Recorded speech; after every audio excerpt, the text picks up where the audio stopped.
first of all, thank you all for joining. We have people on this call from like my childhood friends and some former students and some Wake Forest people and some alumni, and we're super thrilled to do this. We open this up to the world because we think it's actually pretty critical that this information gets out. So a little bit about who we are. I'm Roz Tedford, Director for Research and Instruction at Z. Smith Reynolds Library. I have 2 degrees from Wake, undergraduate and a master's in English. And Hugh, you want to introduce yourself? And then I'll sort of say how we got here. Yes, I'm Hugh Womack, an Instruction and Outreach Librarian at ZSR, also a double deek and Roz's partner in crime. That's right. Hugh and I started at ZSR on the same day in 1994. And so we've been there almost 26 years. July 1st, it'll be 26 years, which is a little bit crazy. We didn't actually know each other in undergrad, but we've become close friends. So the reason we're doing these sessions is that Hugh and I decided sort of 4 years ago after the 2016 election and all that went on in that election cycle with claims of fake news and misinformation and disinformation and Russian interference, that we really felt like we needed sort of to teach about these things in a more systematic way. Librarians have always been about getting good information to people, right? It's what we do. We get people to the information that they need and good quality, reliable, right, verifiable information. But the sort of popular culture and the popular zeitgeist changed a little bit in the last 5 years. And so we really wanted to start teaching about this intentionally. And so we decided then in 2016 that by the election in 2020, we wanted to have a full-blown credit-bearing class on these issues. And we have managed to do that. In fact, we taught that full-blown 3-credit class as a first-year seminar this past spring for the first time, and we'll be teaching it again in the fall. We don't yet know whether we'll be teaching this online or maybe a little bit of face-to-face, mostly online, whatever that'll look like in the fall. But that's how we sort of got here. We developed along the way sort of 3 standalone one-shot sessions about mis and disinformation, and we will be teaching those this summer. We'll link to you guys those at the end. But then we recently have realized that we really needed to do one about coronavirus because it's been such sort of a perfect storm of mis and disinformation on that. So that's how we got here today. This is the second time we've done it. We did it for a smaller Wake Forest group a few weeks ago, and we've tweaked it a little bit, but we hope you'll enjoy it. We will have questions at the end, and we will send you a link out to these slides. They are also linked to in the chat box, and we'll do Q&A at the end. So that's who we are and how we got to where we are today. So a few things to keep in mind before we really get started, and just want to remind people of this, and then we'll get into sort of the more meat of it. But there is a difference between mis and disinformation. So misinformation, when we talk about that, we tend to say things that are misleading or are a mistake, right? So that is things that might be where only part of the truth is shown in order to advance a particular thing, or where people share something accidentally as truth that is not. So these are things that are intended to maybe be misleading, but are not necessarily shared with the full knowledge that they are outright lies. Whereas disinformation is the actual propagation of information that is known from the person who is sharing it, that it is a lie and it is not true. So those are when we talk about mis and disinformation, they aren't exactly the same thing. We tend to put them in one word because writing both of them out is super long and annoying. So also keep in mind, and we'll go into a little bit about how these things happen in this particular environment of coronavirus, but they thrive in vacuums of information and in vacuums of expertise. That's where it thrives. Mis and disinformation thrives when people are afraid, and mis and disinformation thrives when power is at stake. And that could be financial power, that could be political power, that could be social capital, that's power in all of its sort of iterations. The other thing to keep in mind, and I've been thinking a lot about this during this coronavirus epidemic, is that people, and when I say people, I mean you and me and all of us, and the majority of people who aren't sort of epidemiologists and in the trenches sort of medical scientists and experts, we fundamentally don't understand everything we should understand about disease and virus and science. And it's not that necessarily that high schools should be teaching better, right? things, because think about, I mean, I'm 52 and I remember precious little about science, and my daughter will come in and work on chemistry and I'll be like, yeah, does not even ring a bell. So it is, those of us who aren't engaged in science on a daily basis, we forget how science works and the slow pace of it and the methodologies and that sort of thing. So there's this fundamental misunderstanding about science, but also there's this idea that we understand science better than we actually do. And we'll talk about that in a little bit. And then the last thing to sort of keep in mind is that mis and disinformation about disease is absolutely not true. I mean, not new. It has been going on forever, right? TB was blamed on the witches and the Salem witch trials. And in some of the witch trials in England, the plague was blamed on witches, right? Cholera epidemics at various times have had really crazy mis and disinformation. AIDS was claimed to be a bioweapon, and there was a whole mis and disinformation campaign around AIDS. And then obviously there's vaccines and the vaccine and autism debate as well, which is based around a lot of mis and disinformation. So a lot of this stuff that is happening is not new. There are some new things about it, and we'll talk about that in a little bit. So how does disinformation spread? Well, we know how it spreads, but it's important to sort of look at each of these individually. First of all, we all know the well-meaning people, the family, the friends who post content and will say things like, I don't know if this is true, but. You will learn that Roz and I really don't like the phrase, I don't know if this is true, but, because it causes a lot of bad things to happen. So you've got well-meaning people, but you've also got bad actors, right? You've got corporations, right, that are working to spread mis and disinformation. The Internet Research Agency, right, that's in the first chapter of the Mueller report that spells out the playbook for how bad actors can spread mis and disinformation. When I say bad actors, I don't mean people whose acting skills are under par. I mean people who are trying to create chaos and sow discord. We also need to talk a little bit about the media. I don't want this to sound like media bashing, because the media environment is very different now than it was in, say, the early 1980s. The FCC's fairness doctrine was completely disbanded in the late 80s. As a result of that, you have media which represents specific sides or platforms. You've also got a media machine that needs to feed a 24-hour news cycle, and it needs to be fed constantly. And oftentimes the only way to fill it up is with any information available. And often the information available immediately around an event is not the most accurate or the most telling information. Bots and trolls are really important to talk about here because we throw those words around a lot, but we find that a lot of people don't really think about what constitutes a bot or a troll. Now, a bot is AI or algorithm, computer software that is designed to spread misinformation. So bots can be these fake accounts on Twitter that follow certain other accounts on Twitter and immediately gather any post and then repost it. By doing that and creating this massive focus on a particular post, it lifts them up in the algorithms, and as a result makes them more apparent, gives them more traction, gives them more credence, right? Inherently, things that are spread out there more widely end up getting more credence.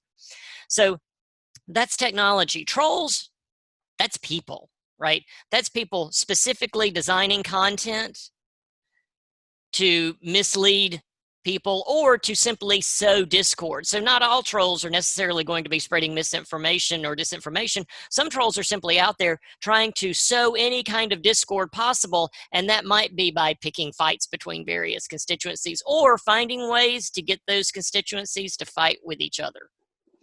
And then finally, we would do you all a disservice if we didn't say a little bit about algorithms. Algorithms are just the formulas that tell technology how to behave, what to do. So it's a recipe. Think of an algorithm as a recipe, right?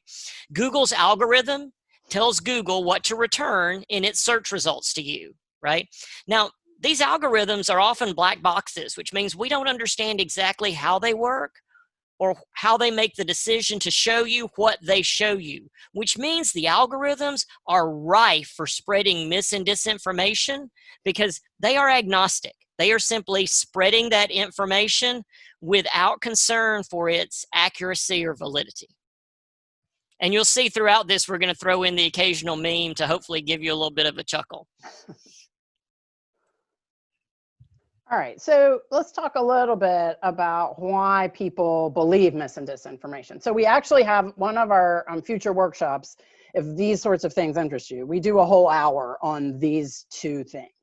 But it's important to understand that our brains are hardwired to take shortcuts, right? If we had to individually make every decision every single day, we would never get out of bed.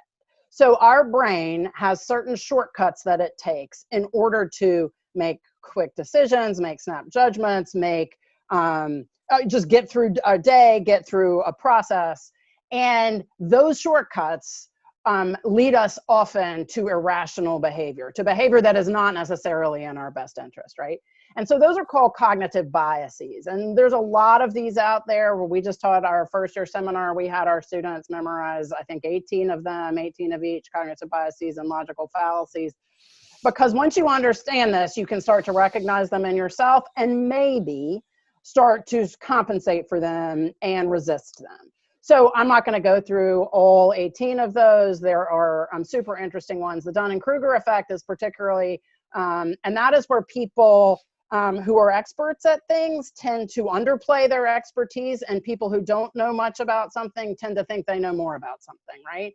And so that's exactly what's happening now. You have a lot of medical doctors who are saying things like, we just don't know yet. And scientists are like, we're going to need to do more research. And then you have other people who are your Uncle Joe or your Aunt Kitty, who suddenly think that their biology class from 30 years ago, as good as it may have been, right, prepared them for knowing exactly what they need to do in this. So that's a big one. The backfire effect is the one that frustrates librarians a lot, because it just essentially says the more information you give to someone that their opinion is wrong, factually wrong, it actually makes them less likely to change it, right? It backfires on you, essentially. And librarians are all, if I just gave you the data, right, I could change your mind. And brains of humans, and that includes librarians too, right? That's every human, right, is saying the more information that comes at me, if I have a belief that is working for me in some way, the less likely I am to change that belief. Confirmation bias, algorithms feed into this a lot, but we seek out things that agree with what we already want to be true, right? So if we have a particular political perspective, we tend to go to media that feeds that political perspective, right? We follow pages on Facebook or Twitter or Instagram or whatever. Maybe some of y'all are doing TikTok now. I have not figured it out. But that sort of go ahead and make us feel good about what we already believe, rather than accounts that make us question or give us additional things. So all of these are different. Illusory correlation is where we see two things that happen and we make them related, right? So two things happen close in time and we suddenly want to make one be the cause of the other. And that goes back to most people just simply not understanding science. Availability cascade is also a frustrating thing. And that is simply, the more often you see something, the more likely you are to believe it's true. And people who are those bad actors, they know that. So if they keep repeating things and they keep tweeting things and they keep saying things, even if those things are a lie, eventually people's brains will accept them as true, right? So those are all sort of cognitive biases. The other side of this coin of why we believe mis and disinformation is that people who are presenting information understand cognitive biases, or intuitively understand cognitive biases, and they present arguments, right, using logical fallacies. And those are things like the appeal to fear. We can make people fearful, we can make them much more susceptible to believing our way of thinking, even if that way of thinking is not right. Anecdotal evidence. Now, we all have had these, right? That is your N of one. If you think back to your scientific studies, right? That is, my Uncle Joe smoked every day, a pack of cigarettes every day until he was 90, and therefore cigarettes aren't going to kill me. That is, my friend Susan, like, sheltered in place during the last hurricane and nothing bad happened to their house, so I'm sure I can live through this one, right? So that is taking individual, one-off anecdotal evidence, right? And trying to say that that is true of everything. slippery slope. We see this all the time, and that is if we do X, then Y, Z, A, B, C, and D are all going to happen, right? Ad hominem is attacking the person making the argument and not the actual argument. All of these logical fallacies, and again, I'm not going to go through any more of these. We go into that in our longer thing, but all of them are intended to change the conversation from the argument you were trying to make, which may very well be based on facts and really good science and all of that. And it's meant to change the conversation. So now you are talking about what might happen in the future, or you're talking about what a horrible person the person is who's trying to say this, or you're talking about your Uncle Jim and the 20 packs of cigarettes he smoked a day. So all of the logical fallacies are meant to change the conversation away from actual facts, and in the coronavirus case, science. So again, this is interest to you, then we have a whole session that you might be interested in. But what this means is that people are messy, and the human psychology is messy. And we can't just blame people, right? We can't just sort of say to people, oh, well, you're just stupid if you believe these things, because all of our brains are wired this way. And the only hope, really, if there is sort of a hope, is that we start to recognize them in ourselves. And you and I have had so many conversations over the last few years about the places where we fall into these things. Like, we are just as susceptible as you all in this. And, we've tried to be better about things like confirmation bias and all of these things. But recognizing them, is the first step. Recognizing you have a problem is the first step, and sort of trying to make yourself better. So anyway, so that's sort of why people believe mis and disinformation in a nutshell. So these were just some headlines we went through, Hugh and I, because we're teaching about this so much now. We have a Zotero library, and Zotero is sort of a source management program. We're happy to do a class on that if anyone's interested. But and we just have been bringing in every one of these articles that we can. And these are the first 6 of these articles about coronavirus mis and disinformation, and then we have more, and we could have filled this screen up 1,000 times. But you can see that there is a lot of information out there, not just about the coronavirus. And this is not, this session today is not going to be answering your questions about the coronavirus, because we are decidedly not scientists, right? We both have humanities, social science degrees. But we are talking about all of this information that's out there, even about the mis and disinformation. And we, in this presentation, when we send you the link back to it, or if you want to look in the chat, all of these articles that the headlines are for are in the notes field for this, in case you want to go and read some of these. So anyway, but this is just a sample of the mis and disinformation that's out there. So let's talk about the types of mis and disinformation around the virus. Now, I'm going to jump out. I'm going to take a little risk here and jump out of the slide deck for a minute to show you the Information is Beautiful website. That's the first link on this page, because it's a really great interface. And you can see how they break up coronavirus myths and misconceptions. And then they have a great, interface to take a look at these misconceptions. And we wanted to show you this for 2 reasons. One, because this particular page is fabulous. And second, because informationisbeautiful.net is a wonderful resource to know about. And again, it's linked to in the slide deck. But so, for example, if we take a look at the virus, there's been a lot of talk about, was it deliberately created in a lab, This addresses that, Diagnosis, the holding your breath for 10 seconds, This addresses that and gives you evidence-based, peer-reviewed research and facts, to give you information to answer those types of questions. So this is a great site. Now I'm going to jump back to the slide deck. Excellent. And what we've done is, from an article that we found that we've linked to in the notes field of this slide deck, we've got 6 categories of the types of mis and disinformation around the virus. There are a lot of stories around the origins of the virus, so we've hyperlinked to those, and they're also in the notes field. So if any of you are playing along, you can use those hyperlinks to see. I want to get back into the full-blown slide view. There we go, because that looks a little better. How it spreads, again, science is unfolding. So there's going to be changes all through this process of the type of information we have and the amount of information we have and the accuracy of the information we have, right, around how it spreads. So there's a lot of room in that information vacuum for mis and disinformation to fill up that void, right? Information around symptoms, treatment, how the authorities are responding, how people are behaving. And then we also put a link here to a site out of Cornell that's doing a really good job of gathering all of this mis and disinformation around the coronavirus for people to refer back to. So this really is where we could spend the next 6 or 8 hours talking about all of these sources and all of these stories and sort of debunking, right, this mis and disinformation around the virus. What we did instead was curate for you a bunch of really good sources that you can go to break this down and to see good sources for getting better information. And I will tell you, Roz and I love Snopes, so we will link you to Snopes on more than one occasion in this presentation. And if anybody wants to talk about Snopes at the end of the presentation, we'll be here to talk to you. Yeah, and if anyone's heard of a particularly crazy conspiracy theory or anything, feel free to email that to us or to throw that in the group chat, because we gather like the craziest ones we can find.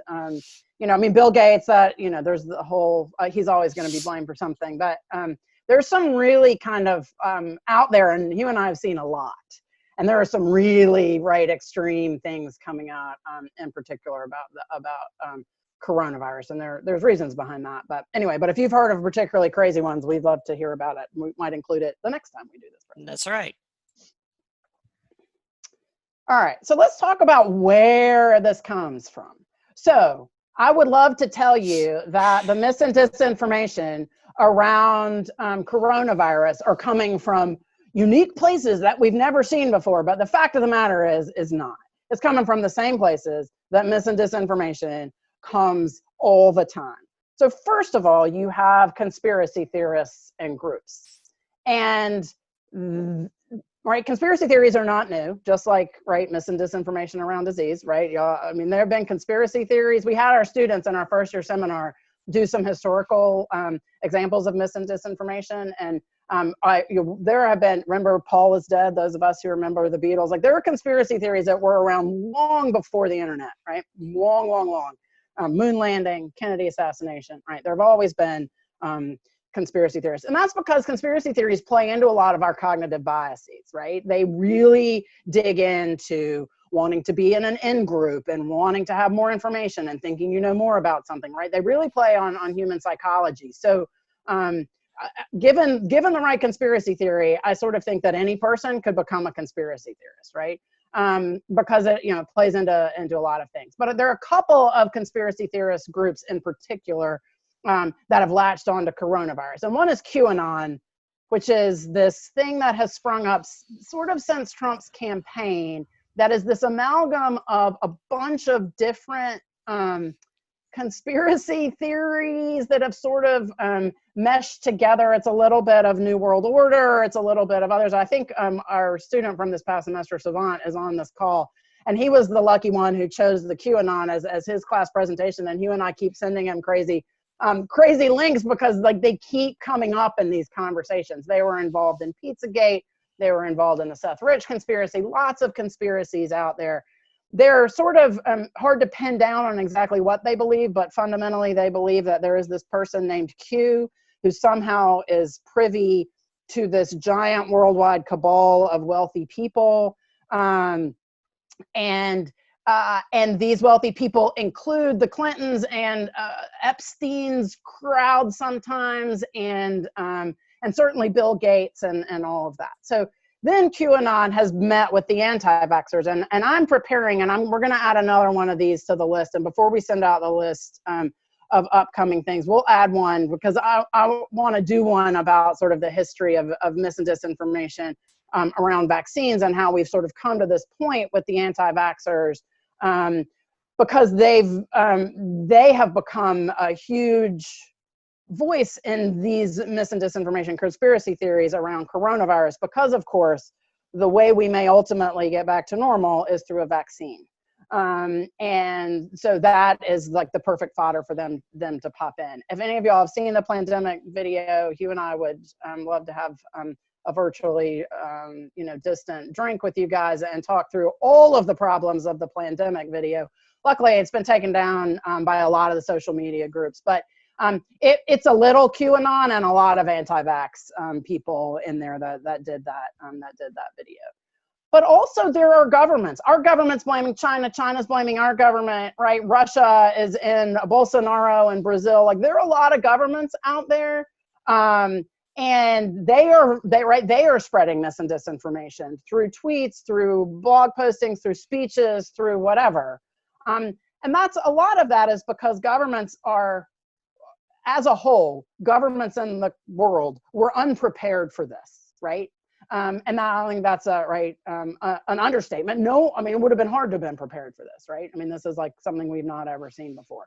Right. And so governments want to stay in power and there's an interest in staying in power. And so that happens across all governments. It's not, I don't want to blame any one government. There's a lot of finger pointing about who's to blame for things. And you have political groups, and that, again, this is both sides, right? You have people who want to support certain candidates, certain positions, and you have others who want to tear them down. And so when people have a political agenda, then the truth often falls by the wayside, and that is not unique to one political party or one political side. Then you have the well-meaning people. I mean, a good friend of mine got a text from her mother-in-law who had been a science teacher early on in this with the whole, if you gargle with really hot water, right, and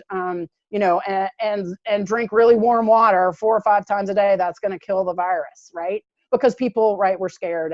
So there are well-meaning people out there who think they're sharing the truth and aren't stopping to think about it. And that is true in not all instances, in a fair number of instances especially of misinformation, right? That these are people who really want information to get out. And people making money. And one of the things I think our students found the most surprising in our class this past semester was the fact that a lot of the mis and disinformation that comes out now and that came out in 2016 was being put out by people who were being paid for it. They had no political agenda. Macedonia is a country that has enormous sort of troll farms, and the people don't have an agenda. They need money. And and they can make money by putting up these websites and selling ad space on this website and driving a lot of people to their website. And that is a way to make money, and it's not a political thing. And then you have, the trolls who are out there sowing discord. Sometimes they're paid, sometimes they're not paid.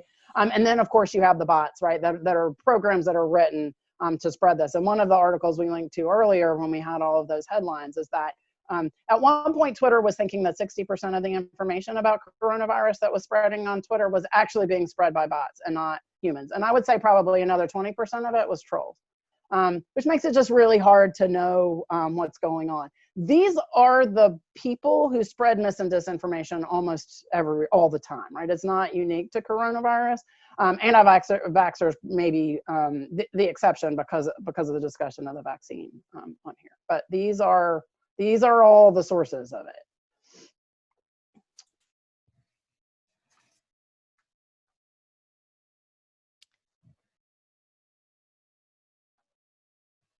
Is this me? Oh, it is me. Look, I did 2 in a row. Sorry about that. So here's the thing. So I just found this on this funny meme Facebook page that I was doing, right? So why has it been so bad, right? Why is it so bad this time? Or does it seem so bad? So number one, this is a brand new thing. So there is not sort of built up expertise that immediately could point to peer-reviewed evidence-based research articles saying, no, this is not going to happen, right? So it is a new disease spreading in new ways, right? So that number one, that is absolutely true. Whenever something brand new happens, right? Any sort of breaking news, right? That is rife for problems with mis and disinformation. Second of all, it is global, right? Every single country in the world will ultimately be facing this. And so when you're global, right, it's not something that is just happening in one country or one state or one city or one region. Then you have global mis and disinformation. You have people from all over the world giving in to those cognitive biases and using those logical fallacies to spread. The other thing I will mention that is particularly bad in this is that the global scope has us all inside on social media all the time, right? So what else are we doing, right? We are all scrolling social media, searching, looking for information. And so that's made it particularly bad. This was something that sent us all indoors, sent us all hunkering down. And so then you have more people in any given day looking at social media, looking at the news and able and willing to spread information. It's hitting both people's health and people's money. So both, again, in any given time, if you want to talk about how media companies make money driving clicks to their content, right? So if I am NBC News or I am Fox News or I am whatever, they make money off their websites because they can drive people to those websites, and advertisers pay money to have their ads on those websites that people are visiting, right? So clicks means revenue. So they have to do things that drive clicks, which is where you get clickbait and you get all of that. And when you look at the stories that traditionally over time drive the most clicks, it is things about people's health, right?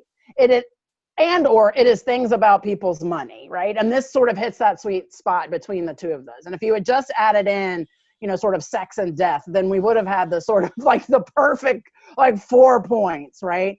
In there about what drives people to click on things, right? It's people are afraid for their health and people are afraid for their financial situation.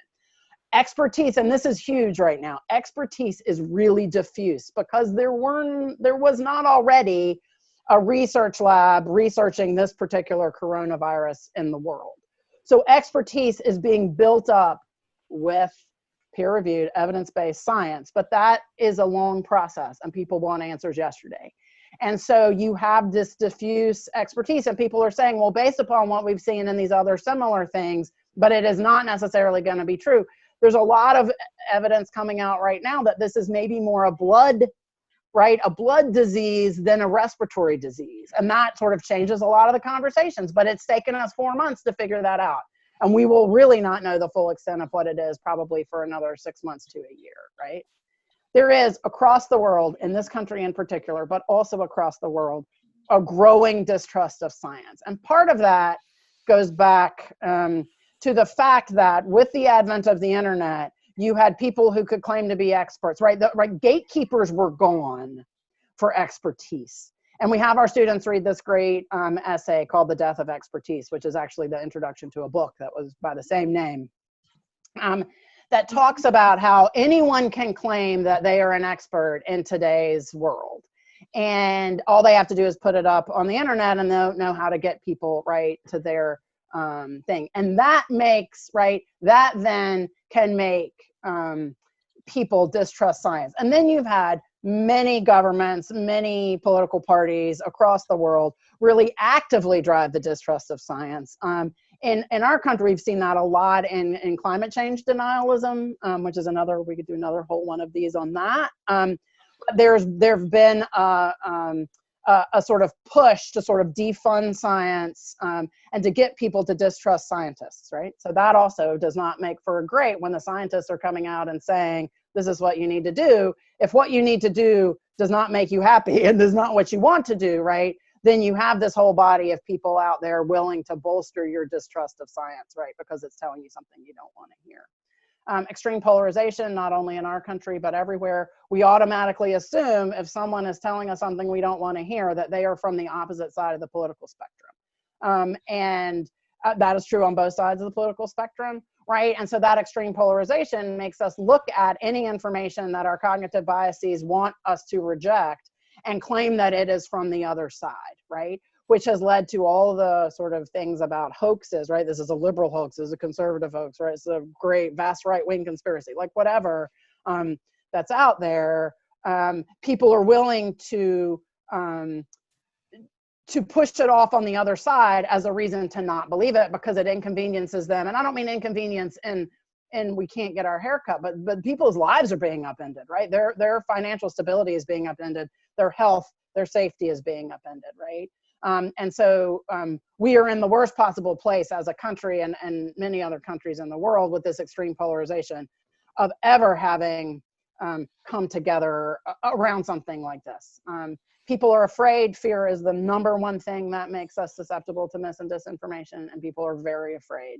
And to top it all off, the Russians wrote us a playbook in 2016, and we could also do, and I have another whole presentation about what happened in 2016 and what has continued to happen. But the Mueller report and the two, actually now they're up to 3 reports from the Senate Foreign Intelligence Committee reports, all point to the same thing of what the Russians did. And there is now a playbook for exactly how you can spread mis and disinformation and get people to believe it and get people to propagate it. So this really is the perfect storm. That you are here is not really a joke, right? You were sort of in the middle of all of those negative things. So what can we expect going forward? Well, I wish I had happier, better news.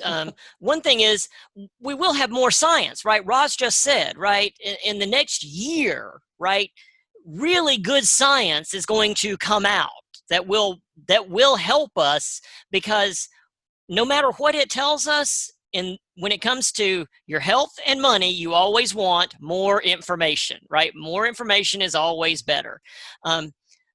But we'll find that there's less coverage, especially because science isn't as exciting as the story changing every 3.5 minutes, right? And the human brain loves that. What's going on today? What about this morning? And it changes and it changes. Well, science is slow and steady, and slow and steady is not what appeals to the human brain. So you need to be prepared for that. Conspiracy theories are going to continue, and in fact, conspiracy theories are never going away about anything, because conspiracy theories, as we've just talked about, by their very nature appeal to all of our cognitive biases, right? Conspiracy theories happen because the human brain likes them, right? That there's different conspiracy theories that appeal to different people, but as a whole, that concept taps into something that is extremely human, right? So that's not going to go away. And as Roz mentioned, that's one of the reasons that she's preparing a anti-vax version of this presentation, because down the road, the vaccine question may become very dominant again around this issue. And as such, we need to really be working on that. Revisionist history, oh my goodness. So I was just thinking right now, there's already revisionist history going on in the last 3 or 4 months. And some of it's good and some of it's bad. Some of it is revisionist history because we have better information and we know more. Other revisionist history is simply trying to make us all feel better and look better about what's been going on, right? So one positive revisionist history is that initially there were a lot of reports that said, oh, you don't need to wear a mask in the early days. And if you go back into February and the first week of March, don't need to wear a mask. Don't need to worry about a mask.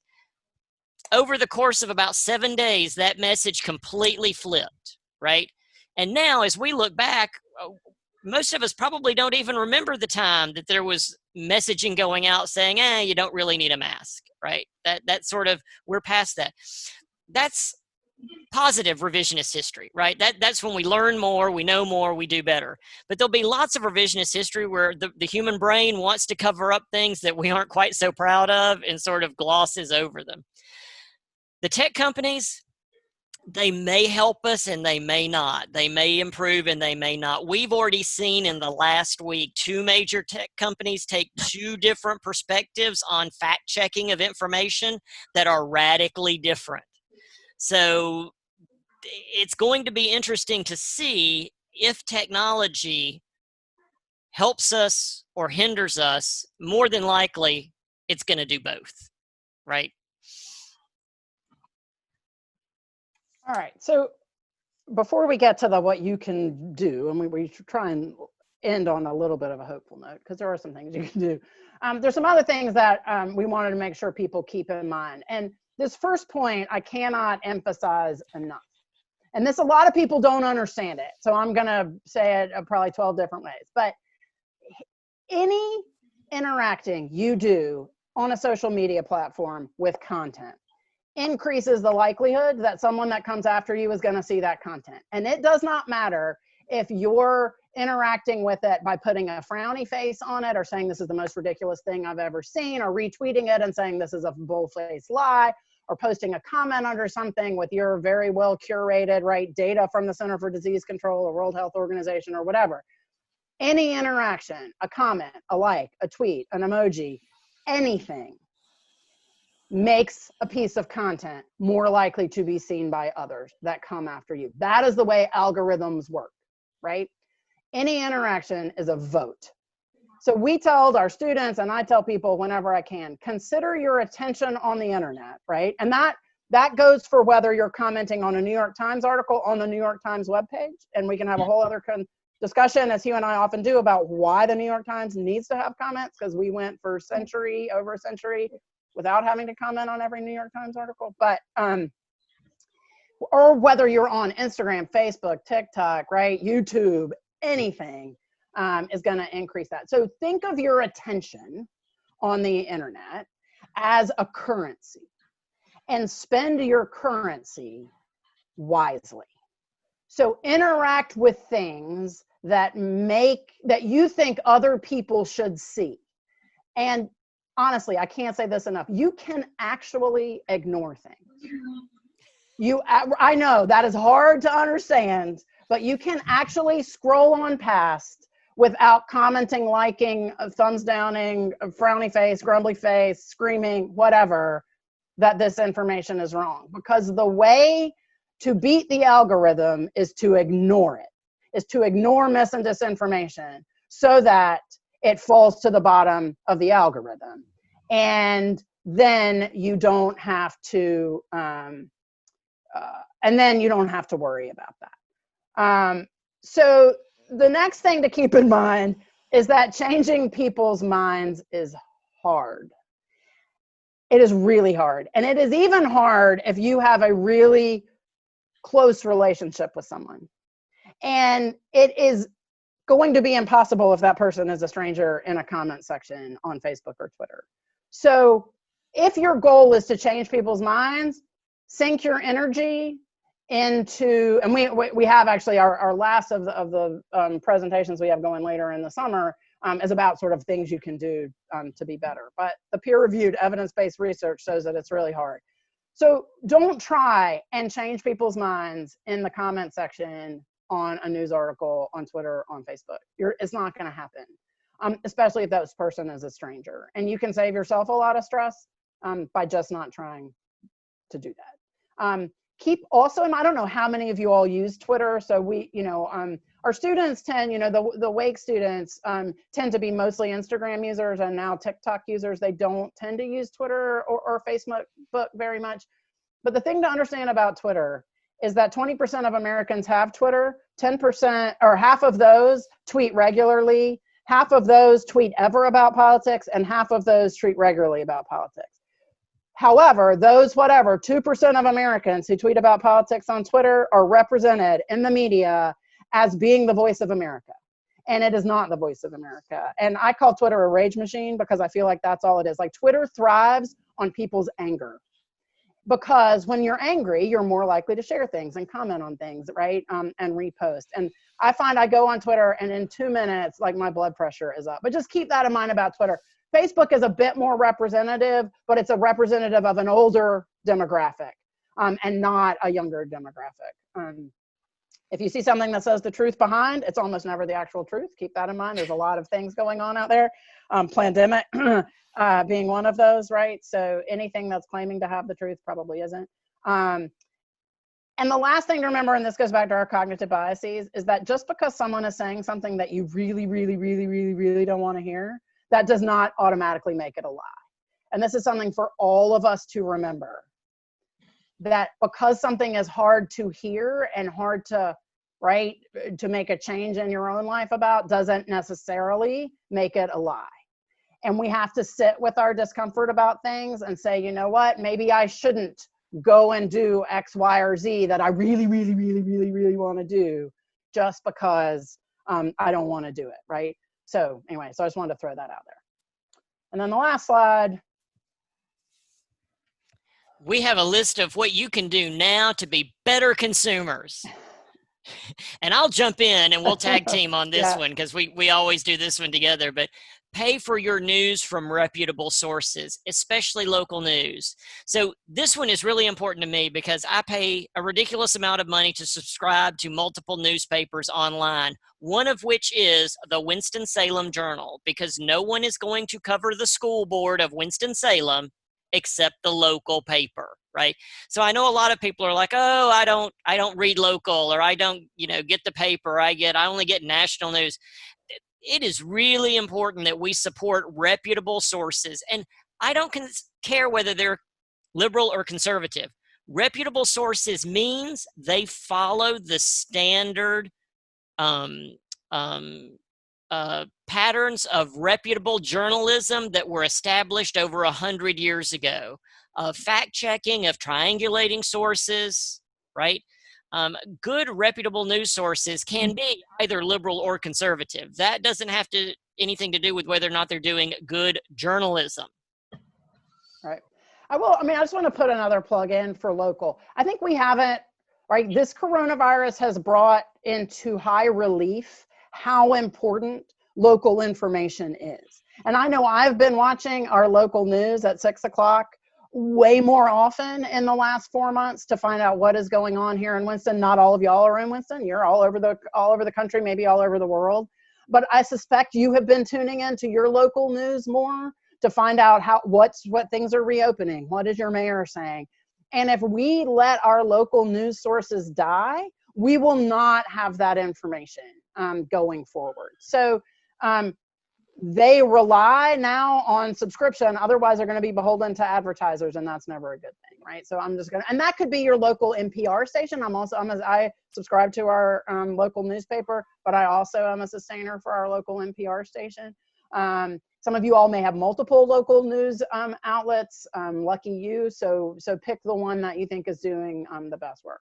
But also seek out good, reliable news rather than letting whatever news happens flow across your streams of information. So go and pull good news to you, right?